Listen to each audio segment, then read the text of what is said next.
what sparks that idea in creating? Do you remember that? Yeah, just like if you can imagine something, just create it.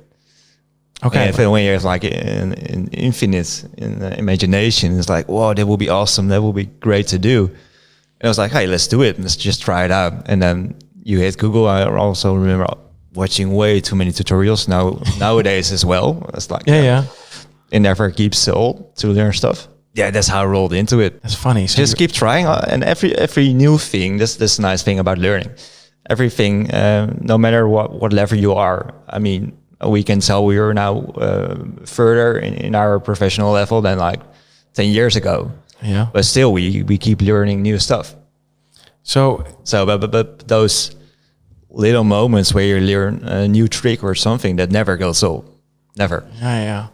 So, but it's funny because like you are kind of very opportunistically checking things out. So you're designing things and it's still kind of coming close to what you do right now. So you do pretty much composing, sound design, and graphic design. Yeah. So where did it kind of switch off, kind of to play around, having some fun with these games, and see like, oh, how does this work? How does that work? How did it change into something more professional? Something more like, hey, I'm gonna do this as a job. How did you roll into that in that phase? Graphical design, the music thing, I always thought of it as a hobby thing. Yeah, I just love doing it. If you create something new, you get this boost of happiness, and it's like, wow, let's play some more new stuff. Even though if you compare it to like a professional track, it sucks.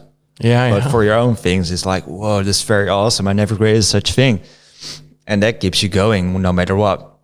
So do you compare a lot? So you have these tracks or designs, and you create something like that, and then you're quite happy with it, and then you compare it to somebody that's maybe 10 years ahead of you. Yeah. Is that something you do, or do you kind of like sometimes try to stay away from it? Compare to my old tracks, which I made like in I don't know, when was it? I think 10 years ago, maybe more. Yeah. I found them on my Dropbox, like in a hidden folder somewhere. do you like the tracks? I still dig them.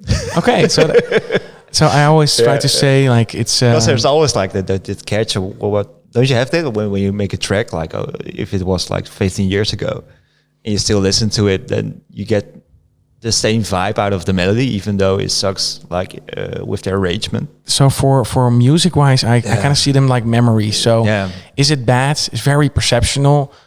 Sure, you can say something about the structure or kind of the techniques that you're using, maybe the mix, or can be with the design as well. So if you really aligned everything and the way you kind of use the quality of the image that you're using, the techniques. Yeah.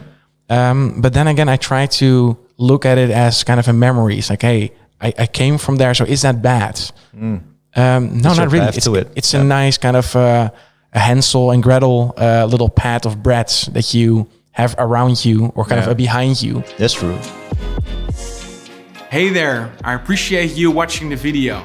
If you like this one, check out this video or that video. And if you want to support the channel, make sure to click on top of my head on the logo and subscribe to the channel.